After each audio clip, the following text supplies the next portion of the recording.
गुरुजी चांगला नसला तर विद्यार्थी घडणार कसा आहे? गुरुजी जर डेडिकेटेड नसेल तर विद्यार्थी कसा घडणार? गुरुजींनी जर चांगलं ज्ञान नाही दिलं तर विद्यार्थी कसा घडणार? आई बाप सगळेजण काम करतायत. सुधाकरराव जाधवर सर जेव्हा सुरुवातीला आले, एकदा स्वारगेट बस स्टँडला झोपण्याची वेळ आली त्यांच्यावर, पण त्या ठिकाणीच तुम्ही आता मोठं हॉटेलही सुरू केलं. ज्यांना त्या स्वारगेटला राहायला मिळालं नाही, ज्यांना फुटपाथवरती झोपावं लागलं, स्वारगेटच्या बस स्टँडच्या पब्लिक संडासामध्ये त्या ठिकाणी न आंघोळ करता केसवल्ली करून पुण्यातली जर्नी चालू करावी लागली.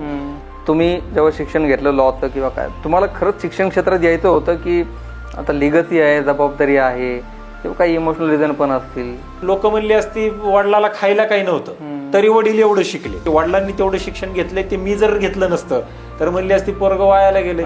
पण जी गरिबांची लेकरं आहेत, ज्यांना अफोर्डेबल शिक्षण हवं आहे, त्यांच्यासाठी आपण काय करतो? तुम्ही ज्या मोठमोठ्या शाळांची नावं ऐकली, पोद्दार इंटरनॅशनल, ऑर्चिड इंटरनॅशनल, या शाळांमध्ये बालवाडीची फी 1-1 लाख रुपये. तिथं ज्या सुविधा आहेत ना त्या आम्ही मराठी मीडियमला दिल्या. पण या सगळ्या शिक्षणांमध्ये आपण अनेकदा टीकात्मक बोलताना म्हणतात शिक्षणाचा बाजार झाला हे ते, पण या स्पर्धेच्या युगात आज जाधवर इन्स्टिट्यूट त्यांचं वेगळे पण टिकवण्यासाठी काय करते? आम्ही कोणत्याही परिस्थितीमध्ये मुलांना फी साठी म्हणून शिक्षण संस्था आपण त्या ठिकाणी काढलेली नाही. सीबीएसई बेस्ट आहे की स्टेट बोर्ड बेस्ट आहे? आई वडिलांचे संस्कार. माझा आयडल आहे ना ते आमचे वडील आहेत. जीवन तिथून सुरुवात होत आहे आणि शेवट पण तिथंच होत आहे. नमस्कार, मी विशाल बडे. story.com या नव्या मुलाखतीत तुमचं सर्वांचं स्वागत. गेल्या 10 वर्षातली एका संस्थेची जर्नी, 10 कॅम्पस, 80 शाखा आणि 25,000 विद्यार्थी. मी बोलतोय जाधवर शिक्षण समूहाविषयी, ज्याला तुम्ही जर सोशल मीडियावर वाचला असेल तर जाधवर ग्रुप ऑफ इन्स्टिट्यूट्स म्हणून सुद्धा वाचलं असेल. पण शिक्षण समूहाविषयीच तुम्हाला या संस्थेची माहिती आहे.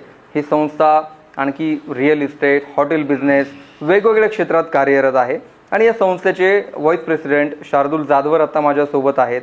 या मुलाखतीमध्ये जाधवर शिक्षण समूह आज सध्या दर्जेदार शिक्षणासाठी काय करतोय, तंत्रज्ञान जे नवीन येत आहे शिक्षणात ते अडॉप्ट करण्यासाठी हा शिक्षण समूह काय करतोय, या शिक्षण समूहाने आणखी कोणकोणत्या उद्योगांमध्ये भरारी घेतली आहे, वेगवेगळ्या गोष्टी आहेत, मी त्यांच्याकडून जाणून घेणार आहे. story.com मध्ये तुमचं खूप खूप स्वागत. Thank you so much. तुमची संस्था आणि सुधाकर सरांची लिगसी या सगळ्यांबद्दल भरपूर प्रश्न आहेत. या सगळ्यात आता तुमच्या ॲडमिशनची प्रोसेस आणि आता नवीन वर्ष तुमचं सुरू होत आहे आणि नवीन वर्षात तुमच्या जबाबदारीत एक भर पडली. तुमचं आत्ताच लग्न झालंय, तुम्ही आता नवीन सुरुवात केली आहे. कसं आता नवीन जबाबदारी, सगळं काम? सगळ्यात महत्त्वाचं म्हणजे माझं जे आयुष्य आहे ते छत्रपती संभाजी महाराजांच्या सारखं आमच्या आबासाहेबांचे संकल्पित तेच करणे आम्हा सागत्य. आमच्या वडिलांनी जे स्वप्न पाहिलेलं आहे ते स्वप्न पूर्ण करण्यासाठी म्हणूनच हे आयुष्य आहे असं मी समजतो. त्याच्यामुळं हे आयुष्य पुढं नेत असताना लग्न हा त्याच्यातली फार छोटीशी गोष्ट आहे हे मानणारा मी व्यक्ती आहे. त्याच्यामुळं सगळ्यात महत्त्वाचं म्हणजे जे वडिलांनी पाहिलेली स्वप्न आहेत ते पूर्ण करणं हेच महत्त्वाचं धोरण आहे आणि ध्येय आहे. लग्नाचा प्रश्न यासाठी घेतला की तुमच्या नवीन वैवाहिक आयुष्यासाठी तुम्हाला शुभेच्छा देण्यासाठी तो प्रश्न होता. पण आता आपण मूळ प्रश्नाकडे वळतोय. जाधवर कुटुंबातल्या सदस्यांशी जेव्हा आपण बोलतो तेव्हा धाराशिवचा टच येतो. एवढी दशकं हे कुटुंब पुण्यात राहतं पण धाराशिवचा टच अजून जपून ठेवला आहे, याच्या मागचं काही कारण आहे? नाही, मला असं वाटतं की माणसाने कुठल्याही पद्धतीनं खोटेपणानं वागू नये. जी त्यांची भाषा आहे, जी त्यांची संस्कृती आहे, जे त्यांना वडिलोपार्जित मिळालेलं आहे, जे त्यांचं गाव आहे, जी गावाच्या मातीनं शिकवलेलं आहे ते 100% आपण जपलं पाहिजे हे मानणारा मी व्यक्ती आहे. काहीतरी उगाच आपण 4 चौकात बसल्यानंतर वेगळ्याच आविर्भावामध्ये वेगळ्याच भाषेमध्ये बोलायचं आणि जी आपली मूळ भाषा आहे ती सोडायची, याला काही जास्त महत्त्व आहे असं मला वाटत नाही. जे मूळ भाषेतून, जे मूळ स्वभावातून येतं ते सत्य असतं आणि त्याच्यामुळं प्रत्येकाला अभिमान असतो आपल्या भाषेचा, आपल्या जागेचा, आपल्या भूमीचा. असा आम्हाला अभिमान आहे. आम्ही धाराशिवमधून आलेलो आहेत. ठीक आहे, तर धाराशिवकर म्हणजे जाधवर इन्स्टिट्यूटमध्ये जर तुम्ही गेलात आणि जर धाराशिवचा माणूस असेल तर त्याला असं वाटेल की मी आपल्या जिल्ह्यातच आहे, म्हणून हा धाराशिवचा प्रश्न होता. यात खरं तर मला जाधवर इन्स्टिट्यूटबद्दल बोलताना जाधवर सरांचा 4 ते 5 दशकांचा शिक्षण क्षेत्रातला अनुभव, त्यांनी हे छोटंसं रोपटं लावून त्याचं वटवृक्षात रूपांतर केलं आणि तुम्ही आता जबाबदारी सांभाळताय. तर ही सगळी लिगसी पुढे नेताना तुमच्यासमोर व्हिजन काय, संस्था आपल्याला कुठे न्यायची आहे? संस्था पुढे नेत असताना सर माझं जे व्हिजन आहे ते असं आहे. पहिलं ते म्हणजे की आमच्या संस्थेचं जे ब्रीदवाक्य आहे ते असं आहे की बलबुद्धी आणि सदविचारासाठी शिक्षण, education for strength, intellect and wisdom. आमचे विद्यार्थी नुसतेच बलवान आणि बलशाली नाही, तर ते बुद्धिमान झाले पाहिजेत. ते नुसते बुद्धिमान असून चालणार नाहीत, तर ते सदविचारी असणं गरजेचं आहे. बलवान आणि बलशाली ज्या वेळेसला आपण म्हणतो त्यावेळेसला ते तर पहिलवान पण असतात. बरोबर. बुद्धिमान म्हणलं तर तुम्हाला माहिती आहे आतंकवादी इंजिनियर झालेले आहेत. सदविचार, संस्कार हे अत्यंत महत्वाचे आहेत. आणि जी आमची गोरगरीब, शोषित, दलित, वंचित, आदिवासी भागातून मुलं येतात, जे वाड्यावस्ती तांड्यांवरची मुलं आहेत, जे शिक्षण घेताना हाल आमच्या वडिलांचे झाले, ते हाल या तळागाळातून येणाऱ्या लोकांचे होऊ नयेत. इंडियन कल्चर, अमेरिकन टेक्नॉलॉजी, घरासाठी चांगला पाल्य, समाजासाठी चांगला नागरिक आणि देश घडवणारा युवक हा घडला पाहिजे या शिक्षण संस्थेतून. जे आपल्या पंतप्रधानांनी पाहिलेलं स्वप्न आहे 2047 भारताला ज्या वेळेसला 100 वर्ष पूर्ण होत आहेत, त्यावेळेसला हे 100 वर्ष पूर्ण होत असताना जाधवर ग्रुप ऑफ इन्स्टिट्यूटच्या विद्यार्थ्यांचं या देशाच्या जडणघडणीमध्ये आणि देशाला विश्वगुरू करण्यामध्ये जे स्थान पाहिजे ते स्थान निर्माण करण्याचं धोरण आमचं त्या ठिकाणी आहे. आणि त्या पद्धतीनं मुलं घडली पाहिजेत हा विचार आमचा आहे. तुमच्या या उत्तराला अनुसरूनच पुढचा प्रश्न आहे. जाधवर सरांनी तुम्हाला कधी त्यांच्या शिक्षणाचे किस्से सांगितले असतील की त्यांचं शिक्षण कसं झालं, कारण ते खेडेगावातून इकडे आले होते, मग पुण्यात येऊन त्यांनी स्ट्रगल केला. त्यांच्या शिक्षणातले कोणते किस्से तुम्हाला आठवतात किंवा त्यांनी सांगितलेल्या गोष्टी की त्यांना जे भोगावं लागलं किंवा त्या काळात ग्रामीण भागात सगळ्यालाच ते अडचणी असतात, ते आता या येणाऱ्या पिढ्यांनी अनुभव नाही, कारण 25,000 विद्यार्थ्यांची तुम्ही संस्था चालवताय आज, तर पुढच्या या पिढ्यांना ते भोगावं लागू नये किंवा त्यांना ते अडचणी येऊ नयेत त्यासाठी काय गोष्टी करतात तुम्ही, त्यांचे कोणते किस्से असे आहेत?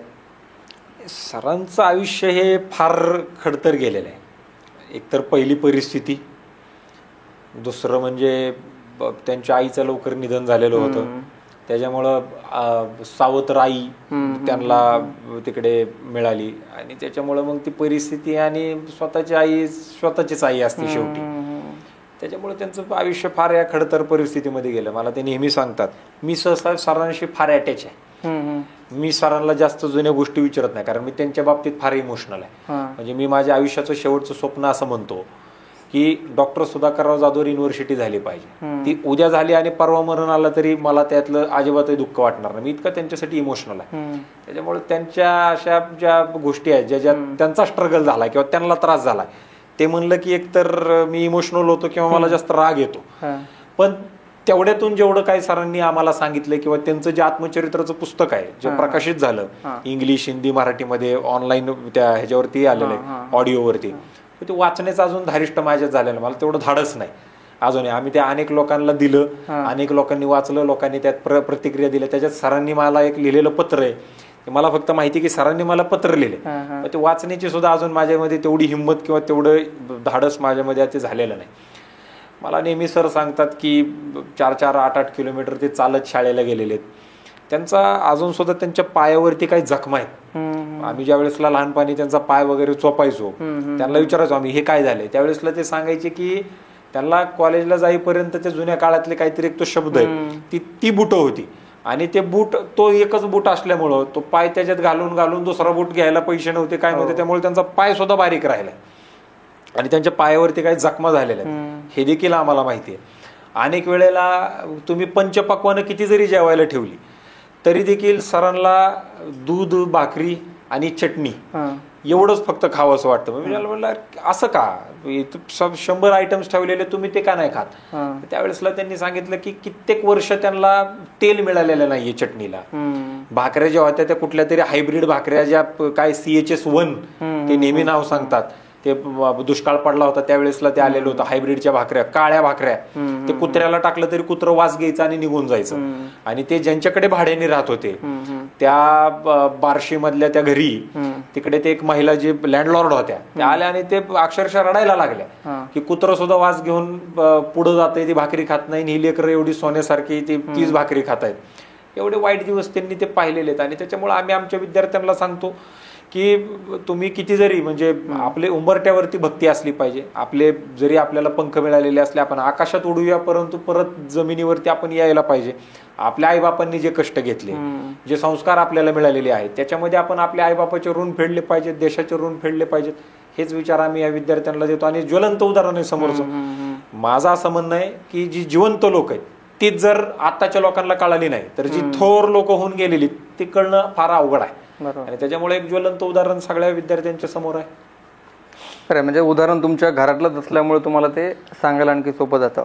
तुमच्याविषयी विचारायचं आहे मला, तुम्ही जेव्हा शिक्षण घेतलं लॉचं किंवा काय, तुम्हाला खरंच शिक्षण क्षेत्रात यायचं होतं की आता लिगसी आहे, जबाबदारी आहे किंवा काही इमोशनल रिझन पण असतील, तुम्ही बाय चॉईस आलात की कसं आलात नेमकं? नाही, कसं आहे माहिती का, अमिताभ बच्चन सन्माननीय यांची ज्या वेळेसला आपण तुलना केली जाते अभिषेक बच्चन यांची, ती होणार तुलना अमिताभ बच्चन यांच्यासोबतच. अर्जुन तेंडुलकर किती चांगला खेळला तरी तुलना होणार सचिन तेंडुलकर सोबतच.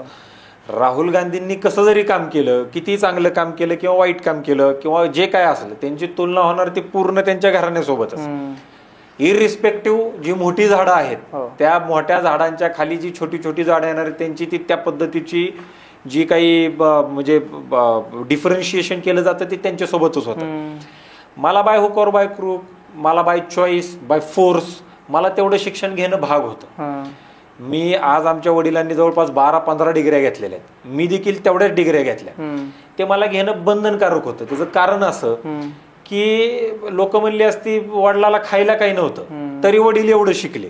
आता त्यांचं ते का तेवढं शिकले त्याचं डिफरंट रिझन आहे, परंतु माझं जे एवढं शिक्षण घेतलं त्याचं रिझन एवढं की वडिलांनी तेवढं शिक्षण घेतलंय ते मी जर घेतलं नसतं तर म्हणली असती पोरग वायाला गेले, ते काय शिक्षण घेत नाही, वडील एवढं शिकलेत परिस्थिती नसताना आता पोरग शिकत नाही, म्हणून मला ते करणं भाग होतं. तुमचा जो मूळ प्रश्न होता की मी या शिक्षण क्षेत्रामध्ये का आलो, आपला जाधवर ग्रुप ऑफ इन्स्टिट्यूट हॉटेलमध्ये, रिअल इस्टेटमध्ये, हॉस्पिटलमध्ये, जमीन विक्रीच्या व्यवसायामध्ये, रिअल इस्टेटमध्ये, टॅक्स कन्सल्टन्सीमध्ये, मी स्वतः वकील असल्यामुळं ॲडव्होकेट शार्दूलराव सुधाकरराव जाधवर असोसिएटच्या माध्यमातून हे सगळं माझ्या डोक्यात होतं. मी लहानपणापासून माझ्या डोक्यात एक स्वप्न होतं की उत्तम बांधकाम व्यावसायिक व्हायचं, जे आत्ताही आम्ही करतोय. म्हणजे आम्ही जेवीमध्ये जास्तीत जास्त साईट्स करतो, परंतु ते मला स्वतःला करायचं होतं. हे माझं मूळ ध्येय धरून होतं.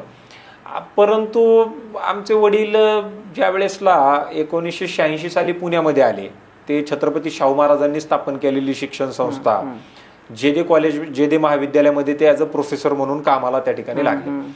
आणि साहजिक आहे की वयाच्या 14व्या वर्षापासून वडील क्रांतीवीर नावाची संघटना चालवत होते. गावामध्ये लाईट आणण्याचं काम असेल, रस्ते आणण्याचं काम असेल, थोर महात्मे बोलवायचे, प्रवचनं घडवून आणायची, कीर्तन घडवून आणायचे, वादविवाद स्पर्धा घडवून आणायच्या महाराजांसोबत आणि गावासोबत. ही सगळी सामाजिक कार्य ते करायचे. लाईट आणा, रस्ते आणा, एसटी आणा गावामध्ये, ह्या सगळ्या गोष्टी त्यांच्या चालायच्या. मग आपण ज्या दिवशी ते पुण्यामध्ये आले, स्वारगेटच्या बस स्टँडवरती ते राहिलेले. आणि मग आपण कधी कुठं कामाला लागलं तर आपले मित्र असू द्या, आपले कलिग्स असू द्या, आपण सांगतो कुठून आलोय, आयुष्यात आतापर्यंत काय काय केलेलं आहे. आणि त्यावेळेसला त्या कॉलेजची एमकॉमची मान्यता रद्द झाली. आणि रद्द झाल्यानंतर ते प्राचार्यांनी बोलून घेतलं, काय रे म्हणले, तू तर लय सांगत होता, काय तू शाळा आणली, रस्ते आणले, महाराज आणले, काय आणलं, ती गेली म्हणले मान्यता, जा आणून दाखव. पण त्यांनी काय मान्यवरांच्या साह्याने ती मान्यता आणली. आणल्यानंतर ज्या वेळेसला शिक्षण संस्थेमध्ये कार्यक्रम झाला की बाबा मान्यता आली, आता सत्कार सगळ्यांचा, प्राचार्याचा सत्कार झाला, सगळ्यांचा झाला, ह्यांचं कोणी नावच घेतलं नाही. आता नाव घेतलं नाही म्हणल्यावरती त्यांना वाईट वाटलं. साहजिक आहे की साधा शिपाई असला तरी आपण सांगतो बाबा पत्र घेऊन ही शिपाई मुंबईला जात होता, मुंबईतून येत होता, काहीतरी सांगायला पाहिजे होतं. सुधाकर जाधवर जात होते, येत होते किमान. आता ते काही एका फेरीत नक्कीच कार्यक्रम तो झालेला नाही, सगळा एका फेरीत ते काम झालेलं नाही, पण ते कुठंच काही झालं नाही. मग 1995 साली इथं वडगावमध्येच एक स्थानिक जे इथले सरपंच होते त्यांच्याकडे ते गेले आणि त्यांना सांगितलं की मला शाळा चालू करायची. त्यांच्या मनात आलं की आपण जर एमकॉमची मान्यता आणू शकतो तो स्वतः शिक्षण संचालक का होऊ शकत नाही. मग 1995 साली 8वी ते 10वी पहिली कन्याशाळा ह्या नरे, वडगाव, धायरी, आंबेगाव भागामध्ये चालू झाली. ज्या वेळेसला इथं मुलींची 3री 4थीला असताना लग्न करून दिली जायची. या भागामध्ये शिक्षणाची कोणतीही, ज्याला गंगा म्हटलं जायचं, ते ह्या भागामध्ये काही नव्हतं. आणि मग ते 2014 पर्यंत त्या सगळ्या शिक्षण संस्था या भागातल्या, धायरीमधल्या आणि वडगावमधल्या त्या चालवल्या. आपल्याकडे कसं आहे भारतामध्ये की मुलगा जर कुपोषित जन्मला आणि ते कुपोषित जन्मलं तर नवरा काय म्हणतो बायकोला, ते तुझ्यावर गेले, तुझ्यामुळे ते कुपोषित झालं. बायको म्हणते नवऱ्याला, नाही नाही ते तुमच्यावर गेले, त्याच्यामुळे ते कुपोषित झालं.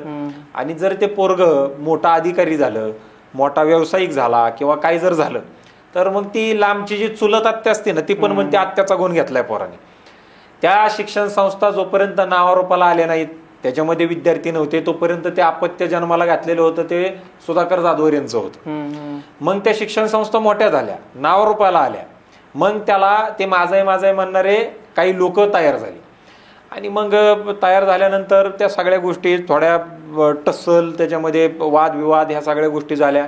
आत्ताही ते वादविवाद हायकोर्टासारख्या ठिकाणी ते वादविवाद चालू आहेत आणि मग त्या ठिकाणी ते चालू असताना त्यांचं झालेले अपमान आम्ही त्या ठिकाणी डोळ्यानं पाहिले आणि पाहिल्यानंतर मग मी माझ्या आयुष्याचं स्वप्न एकच ठरवलं की ज्या व्यक्तीनं स्वारगेटच्या बसस्टँडवरनं येऊन आज या शिक्षण संस्थेमध्ये 1,500 कर्मचारी काम करतात म्हणजे 3,000 डायरेक्ट एम्प्लॉयमेंट फक्त शिक्षणावरती त्या ठिकाणी चालू आहे.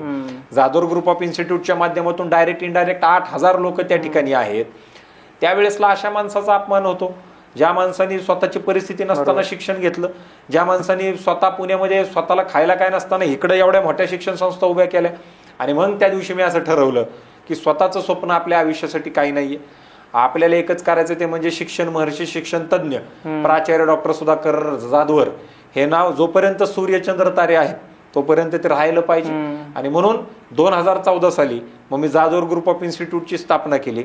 आज 10 वर्ष त्या शिक्षण संस्थेला पूर्ण झालीत. मला सांगताना अभिमान वाटतो आणि गर्व वाटतो एका गोष्टीचा की जेवढ्या पद्धतीचं काम आमच्या वडिलांनी 1995 ते 2014 केलं त्याच्यापेक्षा त्यांच्या कृपेमुळं देवाच्या आशीर्वादामुळं सगळ्या लोकांच्या साह्यतेने ते काम 2014 पासून 25 पर्यंत त्याच्यापेक्षा 4 पट 5 पट आम्हाला त्या ठिकाणी उभा करता आलं.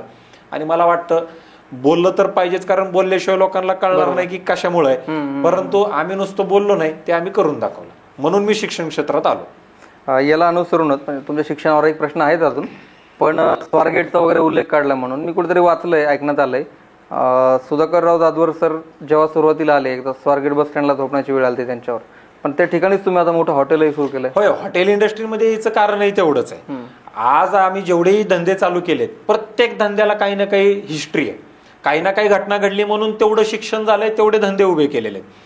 ज्यांना त्या स्वारगेटला राहायला मिळालं नाही, ज्यांना फुटपाथवरती झोपावं लागलं, स्वारगेटच्या बसस्टँडच्या पब्लिक संडासामध्ये त्या ठिकाणी न आंघोळ करता केसवल्ली करून पुण्यातली जर्नी चालू करावी लागली, त्या ठिकाणी आज स्वारगेट मधलं सगळ्यात मोठं हॉटेल हे जाधवर ग्रुपच्या वतीनं Jadhavar hotels and developers private लिमिटेडने त्या ठिकाणी उभं केलं. 5 मजली इमारत, तिकडे हॉटेल 5 मजली इमारत, तिकडे म्हणजे राहण्याची उत्तम व्यवस्था आहे, खाण्याची उत्तम व्यवस्था आहे, हे सगळं त्या ठिकाणी उभा केलेलं आहे. आणि हॉटेल इंडस्ट्रीमध्ये याचं कारण काय, आपल्याला काही नव्हतं म्हणून आपण ते एक असंच उभा केलं, एक आपलं काहीतरी असावं म्हणून की बाबा जिथं काही नव्हतं तिथे एवढं मोठं उभा केलं. मग ते चालू झाल्यानंतर बाबा हा पण व्यवसाय म्हणून आपण स्वीकारूया म्हणून आज 10 पेक्षा जास्त हॉटेल्स उभा केलेत पुणे, मुंबई आणि बेंगलोर या ठिकाणी. जाधवर इन्स्टिट्यूटचा जेव्हा विषय निघतो तेव्हा हा किस्सा नेहमी पुढे येतो की ज्या ठिकाणी जाधवर इन्स्टिट्यूटचे संस्थापक त्यांना तिथे फुटपाथवर झोपण्याची वेळ आली तिथेच त्यांच्या मुलाने एक मोठं 5 मजली हॉटेल सुरू केलं जिथे राहण्याची पण व्यवस्था आहे. तर तो किस्सा आठवला म्हणून मी विचारला. पण मला तुमच्या शिक्षणाविषयी विचारताना आपण लहानपणी म्हणतो की मला IAS व्हायचे, IPS व्हायचे, क्रिकेटर व्हायचे किंवा जे काही तुमच्या आवडीत असतं ते, तुम्ही असं काही म्हणायचं 10वी-12वीच्या वयात असताना? मी आमच्या वडिलांसारखी ऍक्टिंग करायचो.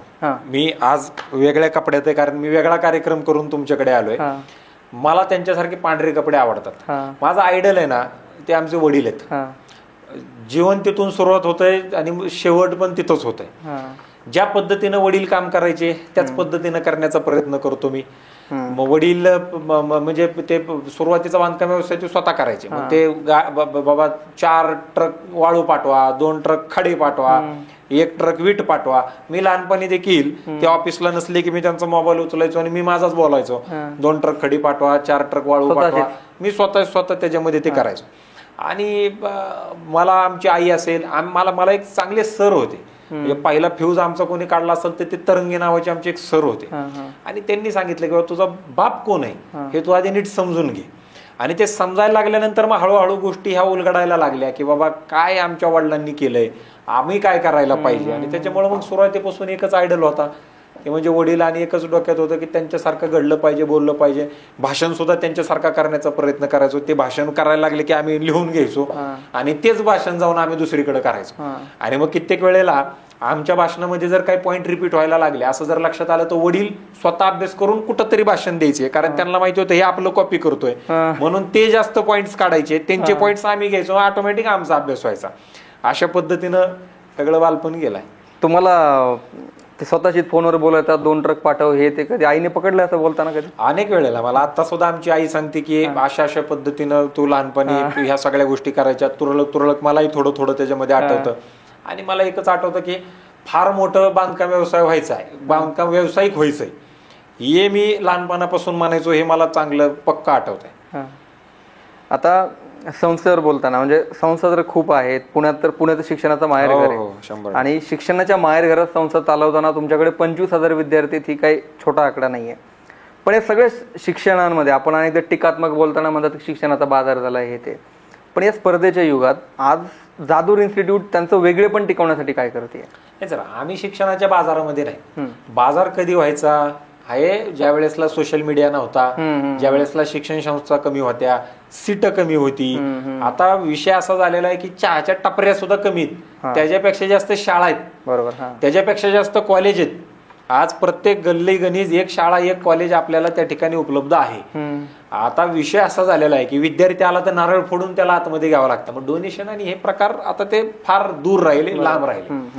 त्याचाच एक मुद्दा मला पुढे घ्यायचा आहे की आता 2,000 रुपयाला चायनाचा पण मोबाईल भेटतो, सॅमसंगचा मोबाईल 4,000 रुपयाला चालू होतो, तो 2 लाख रुपयापर्यंत पण सॅमसंगचा मोबाईल आहे. आयफोन तर सगळ्या दुनियेला माहिती 1.5-2 लाख रुपयाला भेटतो. मग 2,000चा पण मोबाईल आहे आणि 2 लाखाचा पण मोबाईल आहे. मग लोक 2 लाखाचा मोबाईल का घेतात? जर क्वालिटी पाहिजे असेल तर यू हॅव टू पे. तुम्हाला जर इंडस्ट्रीमधले शिक्षक पाहिजे असतील, तुम्हाला जर दर्जेदार डॉक्टरेट झालेली लोक पाहिजे असतील, तुम्हाला शिक्षकांचा दर्जा चांगला पाहिजे असेल, तुम्हाला जर सुखसुविधा चांगल्या पाहिजे असतील तर जास्त पगारी द्याव्या लागणार आहेत. जर जास्त पगारी द्यायच्या असतील तर जास्त फी घ्यावी लागेल तर जास्त पगारी देता येणार आहे, अन्यथा ते देता येणार नाही. उद्याच्याला जर तुम्हाला गणित आणि विज्ञान शिकवायला जर सायंटिस्ट आणायचा म्हणला तर सायंटिस्ट 2-4 हजारात येणार आहे का? तो येऊ शकत नाही. एखादा जर IIT IIM मध्ये जर शिकवत असेल प्रोफेसर, त्यांना जर आपल्याकडे बोलवायचं असेल, तिकडे जर त्यांना 10-10 लाख रुपये पगार असेल महिन्याला, तर आपण इथं किमान त्यांना 7th पे 2-3 लाख रुपये तरी द्यायला पाहिजे. तर 2-3 लाख रुपये द्यायचे असेल तर तेवढे फी पण गोळा झाली पाहिजे तर ते देता येणार. कारण हे सगळं नॉन प्रॉफिट मेकिंग ऑर्गनायझेशन आहे, NGO आहे. 1ही रुपया आपण याच्यातून कुणी कमवत नाही. शिक्षण संस्था हे जे आम्ही काम करतोय हे काम सरकारचं काम आहे आणि हे ज्ञानदानाचं काम करतोय. ते 1ही रुपया कोणतीही संस्था सध्याच्या स्थितीला त्याच्यामध्ये कमवत नाही. काही लोकांनी केल्या असतील चुका, पण त्याच्या अर्थ असा होत नाही की सगळेच संस्थाचालक त्याच्यामध्ये त्या ठिकाणी त्याचे ते आहेत. आणि आम्ही काय करतोय तर आम्ही आर्मी असेल, पोलीस असेल, फायर ब्रिगेड असेल, त्याच्यानंतर पत्रकार असतील, यांच्या सगळ्यांच्या मुलांना आमच्याकडे सरकारनं मंजूर करून दिलेल्या फी मध्ये 50% सवलत आहे. आमच्याकडे KG पासून PG पर्यंत जी मुलांना फी आहे त्याच्यापेक्षा 2-2 हजार रुपये आम्ही कमी मुलींसाठी घेतोय. आज ही एकमेव शिक्षण संस्था की जिथे रिसर्चला भारत देशामध्ये एकही शिक्षण संस्था अशी नाही जी खाजगी सरकारचा 1 रुपया घेणारी नाही. खाजगी शिक्षण संस्था आहे जी शाळेपासून कॉलेजपर्यंत जर एखाद्या मुलाला रिसर्च करायचा असेल, संशोधन करायचं असेल, त्याचं पेटंट होऊ शकत असेल तर 10 लाख रुपये त्यांना आर्थिक सहाय्यता आम्ही देतोय. उद्याच्याला अजून पैसे लागले तर आम्ही अजून देणार आहे. आणि ज्या वेळेसला संशोधन केलं जाईल आणि त्याचं पेटंट होईल आणि पेटंट विकायची वेळ येईल त्यावेळेसला अर्धे पैसे मुलाला आणि अर्धे पैसे संस्थेला भेटणार आहेत. हे काम आम्ही त्या ठिकाणी करतोय. आज ज्या पद्धतीचे स्पोर्ट्सची व्यवस्था आम्ही उभा केलेली आहे ती आम्ही अंबानींच्या शाळेमध्ये पाहिलेलं आहे की ह्या पद्धतीचं तिथं चालतं. तिकडे त्या शाळेमध्ये त्या स्पोर्ट्सला वर्षाला 15-15 हजार रुपये प्रत्येक शिक्षकाची त्या ठिकाणी पर स्टुडंट फी आहे, ती आम्ही इथं मोफत देण्याचं काम त्या ठिकाणी करतोय. आम्ही कोणत्याही परिस्थितीमध्ये मुलांना फी साठी म्हणून शिक्षण संस्था आपण त्या ठिकाणी काढलेली नाही. आपलं एकच धोरण आहे की इथला या शिक्षण संस्थेमधला प्रत्येक मुलगा हा शिक्षण महर्षी, शिक्षण तज्ज्ञ, प्राचार्य डॉक्टर सुधाकरराव जाधवर सर यांच्यासारखा घडला पाहिजे. आणि आमची मुलं जाधवर नावाचा झेंडा घेऊन हे जगावरती त्यांनी मिरवला पाहिजे. याच्यासाठी म्हणून ह्या सगळ्या गोष्टी काढलेल्या आहेत. आणि ह्याच्यामध्ये कुठल्याही परिस्थितीमध्ये पैसा किंवा बाकीच्या गोष्टी आम्ही त्याच्यामध्ये पाहत नाही. प्रत्येक क्षेत्रामध्ये एक आयडॉल असतो. म्हणजे तुम्ही क्रिकेटमध्ये मग तुम्हाला सचिन सारखं व्हायचं, इकडे गेलं तर आपण अमिताभ बच्चन म्हणतो सिनेमा इंडस्ट्रीमध्ये. तुमच्या क्षेत्रात तुमचे आयडॉल कोण आहेत? तुम्हाला कोणासारखं व्हायचंय, कोणासारखं काम करावं असं वाटतं? आमच्या क्षेत्रामध्ये माझे आयडॉल आहेत माननीय Shri Rahul Karad sir, executive president MIT शिक्षण संस्था. मी ज्या वेळेसला 8वी-9वीला होतो त्यावेळेसला मी सांगताना लाजत नाही. आता ऑनलाईन आहे, नाही सांगितलं तरी कोणाला कळणार नाही, पण लाजायचं काही गरज नाही. जे आहे ते आहे, रोखठोक. मला लय आधी माज होता, मला लय वाटायचं माझा बाप लय मोठा आहे. मी त्यावेळेसला वय माझं 14, 15, 16च्या आसपास असेल. मी 11वी का 12वीत असताना राहुल सरांच्या संपर्कात आलो आणि शेवटी नातेवाईक असल्यामुळे जरा त्यांनी जवळ घेतलं. काय शिक्षण संस्था आहे, ते काय काम करतात, त्यांनी ते जरा आम्हाला जरा उलघडून त्याच्यामध्ये ते सांगितलं. आणि मग लक्षात आलं की आपली संस्था एवढी एवढीली, समुद्रामध्ये पाण्याच्या थेंबा इतकी सुद्धा आपल्या संस्थेची त्या ठिकाणी नाही. त्यांचं 8-8 विद्यापीठ आहे, 3-3 लाख विद्यार्थी शिक्षण घेत आहेत, 10-10 हजार शिक्षक आहेत त्यांच्याकडं, नॉन टीचिंग स्टाफ मोजायला येणार नाही इतकी लोक त्यांच्याकडे आहेत. तरी तो माणूस इतका मितभाषी, इतका विनम्र, इतका डाऊन टू अर्थ, आणि ज्या पद्धतीनं विश्वनाथ कराड सरांनी जे रोपटं लावलं ते रोपटचं झाड झालं हा शब्द छोटा आहे. ज्या पद्धतीने MIT शिक्षण संस्था आज काम करते, ज्या पद्धतीने विधायक काम ती करते, ज्या पद्धतीने स्टॅग्नंट ग्रोथ चालू आहे, ज्या पद्धतीनं लोक घडवण्याचं काम करते, ज्या पद्धतीनं समाजातल्या प्रत्येक सेक्टरमध्ये MITनं काही ना काही योगदान दिलेलं आहे, त्या पद्धतीनं जाधवर ग्रुप ऑफ इन्स्टिट्यूटने दिलं पाहिजे. आणि राहुल सरांचा किमान एक गुण तरी माझ्या अंगामध्ये यावा ही माझी अपेक्षा आहे. शिक्षणाच्या गुणवत्तेवर बोलताना आपण म्हणजे तुम्ही MITचं उदाहरण दिलं, त्यांच्याकडे खूप ॲडव्हान्स सगळं आहे. आता मी शिक्षणाच्या गुणवत्तेवर बोलताना CBSE मराठी याच्यावर आता सध्या आता CBSE तर कंपल्सरीच केलं आहे. तुमचं याच्यावर काय मत आहे? कारण तुमच्याकडे आता भरपूर टीचिंग स्टाफ आहे, यात शिक्षण तज्ज्ञांचं म्हणणं काय असतं? CBSE बेस्ट आहे की स्टेट बोर्ड? नाही, बेस्ट काहीच नाही आहे. बेस्ट आहे आईवडिलांचे संस्कार, बेस्ट आहे सदविचार, बेस्ट आहे भारतीय संस्कृती, बेस्ट आहे आपले पाय हे जमिनीवरती असणं. आज उद्या तुमचे विद्यार्थी बोर्डात पहिले आले. आता तुम्ही ऐकलं असेल, पुणे विद्यापीठामध्ये पास आउट झालेले इंजिनियर, इथं आमची पोरं काय करत होते, मागं नोकरी नाही काय नाही म्हणून त्यांनी काय केलं, पेट्रोल चोरायचं काम केलं. आता इंजिनियर आहेत म्हणून त्यांना फटकीने कळतंय कुठून पाईप काढायचं आणि कुठून पेट्रोल भरायचं आणि पटकन निघायचं. कितीतरी लोकांनी त्या आर्टिफिशियल इंटेलिजन्सचा गैरफायदा घेतला, व्हिडिओ मॉर्फिंग केल्या, त्या मॉर्फिंग केलेले व्हिडिओजवरती ते विकले व्हिडिओज, या सगळ्या गोष्टी त्याच्यामध्ये झाल्या. CBSE का SSC याच्यामध्ये आपण जाण्यापेक्षा व्हॅल्यू त्या शिक्षकांतून आपल्याला मिळणार आहे का, आपल्या मुलांना नोकरी मिळणार आहे का, आपल्या मुलांना काहीतरी आयुष्यामध्ये चांगलं मिळणार आहे का, हा पार्ट अत्यंत महत्वाचा आहे. आज आम्ही जाधवर ग्रुप ऑफ इन्स्टिट्यूट म्हणून किंवा आपण जी शिक्षण पद्धती राबवतोय ती लॉर्ड मॅकॉलेनं घालून दिलेली शिक्षण पद्धती. 1832 साली ज्यावेळेसला लॉर्ड मॅकॉलेला भारतात पाठवलं त्यावेळेसला त्याला सांगितलं होतं जा या देशावर आपल्याला राज्य करायचंय. त्यावेळेसला सुद्धा त्यांनी सांगितलं होतं की भारत हा सोनी की चिडिया आहे, आजही ती सोनी की चिडिया आहे. आपल्याला अमेरिका तिकडे टॅरिफ वॉर चालू आहे, इकडं बीजिंगला शी जिनपिंग म्हणतायत की या बाबा मोदीजी आम्हाला तुमच्याशी बोलायचंय, कारण सगळे जणांचंच भारतामध्ये आलं. ऍपल मोबाईल सुद्धा आज भारतामध्ये म्हणजे दर 5 मोबाईल मधले दर 1 का 2 मोबाईल हे भारतामध्ये त्या ठिकाणी बनवले जात आहेत. आकडेवारी थोडीफार एखादा आकडा वर खाली होऊ शकतो, तर ते भारतामध्ये बनवलं जात आहे. त्यावेळेसला 1835 साली ज्या वेळेसला तो भाषण करायला परत तिकडच्या House of Commons, House of Lords म्हणजे तिथलं लोकसभा राज्यसभा तिकडे गेला, त्यांनी असं सांगितलं की हा भारत देश मी पूर्ण उभा आडवा फिरलो, या भारत देशामध्ये मला एकही माणूस हा दरिद्री सापडला नाही, सगळीच्या सगळी लोक हे बलवान बलशाली बुद्धिमान आहेत, या देशावर आपण राज्य करू शकत नाही. जर करायचं असेल तर या देशासाठी 2 गोष्टी आहेत, एक तर पहिलं म्हणजे ह्यांच्यामध्ये जाती जातीमध्ये फाळणी करणे आणि दुसरी गोष्ट म्हणजे या देशामध्ये असलेली शिक्षण व्यवस्था. आपल्याकडे गुरुकुल पद्धती त्या ठिकाणी होती, आज परिस्थिती अशी आहे की गुरुकुल पद्धतीमध्ये 10-15 भाषा एका मुलाला यायच्या. राजाचा मुलगा गुरुजीच्या घरी जायचा, भिकारी माणसाचा देखील गुरुजीच्या घरी जात होता. त्यांना वैद्यकीय शिक्षण दिलं जायचं, त्यांना इकॉनॉमिक्सचं शिक्षण दिलं जायचं, त्यांना युद्धनीती शिकवली जायची, त्यांना राजकारण शिकवलं जायचं, त्यांना सगळ्या गोष्टी शिकवल्या जायच्या. आज आमच्याकडे तसं आहे का? आज डोळ्याच्या डॉक्टरला माहिती का हार्टमध्ये काय करायचं, हार्टवाल्याला माहिती का पायात काय करायचं, पायावाल्याचं ऑपरेशन केलं तर दुसरा इफेक्ट कुठंतरी दुसऱ्या भागामध्ये होतोय. आपल्याकडे जी काही वैद्य बुवा ज्यांना म्हटलं जायचं ती काहीच परिस्थिती नाही. सगळ्यात पहिलं प्लॅस्टिक सर्जरी गणपतीची झालेली आहे, त्यांना ते ट्रान्सप्लांट ज्याला म्हटलं जातं लिव्हर आणि हार्टचं, त्यांचं तर ते मुंड म्हणजे जे मान आहे त्या मानेचं त्याच्यामध्ये ट्रान्सप्लांट झालेलं दिसतं. एवढं आपण पुढे गेलेलो होतो. आज आपण ह्यांच्या शिक्षण पद्धतीत मागे आलो. आज आमचे पुरं फक्त कारकून झाली पाहिजेत हा विचार त्या ठिकाणी झाला. आणि त्यावेळेसला त्यांनी सांगितलं होतं की आम्ही फक्त 20 वर्ष जर मी सांगतोय ती शिक्षण पद्धती राबवली तर या देशावर आयुष्यभर आपण राज्य करू शकतो. ती 20 वर्ष म्हणजे 1835, 1845, 1855 पर्यंत राबवायचं होतं. आज 2025 पर्यंत आपण ते राबवत आहोत. आताशी 2020 साली नॅशनल एज्युकेशन पॉलिसी आली, आता ती 2030 ला संपूर्ण अंमलामध्ये येईल. त्यावेळेसलाच ती लागू होईल, तोपर्यंत ती लागू होणार नाही. आज ही शिक्षणाची पद्धत आपली झालेली आहे की आज आपले मुलं फक्त डिग्री घेऊन बाहेर पडतायत आणि त्याच्यातून फक्त आणि फक्त कारकून तयार झालेले आहेत. आज इंजिनियर एमई झालेली लोक 10-12 हजारावरती काम करतायत. आज बीकॉम वाल्याला काही व्हॅल्यू राहिलेली नाहीये. आज एमकॉमचा माणूस 7 आणि 8 आणि 12 आणि 15 हजार रुपयामध्ये या सगळ्या लोकांना काम करावं लागतंय. मग आमच्या विद्यार्थ्यांनी जर 10-15 हजारात जर काम करायचं असेल तर त्या शिक्षणाचा काय फायदा आहे? त्याच्यामुळं सीबीएसई भारी का एसएससी भारी यापेक्षा आपल्याला ज्याच्यातून नोकरी मिळेल, ज्याच्यातून एंटरप्रेन्योर्स घडतील ते शिक्षण महत्वाचं, पहिला मुद्दा. आणि दुसरा मुद्दा, आपल्या शिक्षण व्यवस्थेमधून कुठल्याही परिस्थितीमध्ये त्या ठिकाणी वैचारिक ज्ञान भेटत नाही. आज आमच्या पुण्याची ओळख जी आहे ती काय ओळख आहे? मी मागच्या आठवड्यामध्ये, मागच्या महिन्यामध्ये मी दिल्लीला गेलतो. दिल्लीला गेल्यानंतर तिथे टॅक्सी बोलवली. आले, मी बसलो. तो म्हणला क्या साहब कहाँ से आए? म्हणलं पुणे से आए.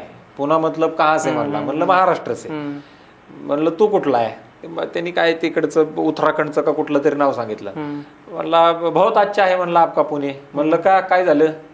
तो म्हणला की नाही ते वो आपने गाडी ठोका तो भी अगर आपने ऐसे लिखा तो लिख के दिया तो आप छोड़ते उनको. म्हणजे त्याला ते पोर्शेच्या घटनेबद्दल सांगायचं होतं. आमच्या पुण्याची काय आता प्रतिमा सगळीकडे झाली आहे की ड्रग्ज, दारू, मुलींचं प्रमाण दारूसाठी, मुलांचं प्रमाण ड्रग्जसाठी, हे आमच्या पुण्याची ओळख आहे. आज आमच्या मुलांना सगळेजण नावं ठेवतायत. पण मी इकडे म्हणतो नावं ठेवणाऱ्यांना की तुम्ही आमच्या युवकांना नावं ठेवून काहीच फायदा नाही माझ्या वयाच्या मुलांना. कारण तुम्ही आमच्या अभ्यासामध्ये तुम्ही फक्त भाषणांमध्ये सांगितलं छत्रपती शिवाजी महाराजांचा आदर्श घ्या. आम्हाला ते शिकवलेत का? 4थीच्या पुस्तकानंतर शिवाजी महाराज आहेत, छत्रपती संभाजी महाराज आहेत, वासुदेव बळवंत फडके आहेत, बोधिसत्व महामानव डॉक्टर बाबासाहेब आंबेडकर आहेत, त्याच्यानंतर ना तुमचे झाशीची राणी आहे, रमाबाई आंबेडकर आहेत, नागपूरचे पांडुरंग खानखोजे आहेत. कोणाचाच अभ्यास नाही ना.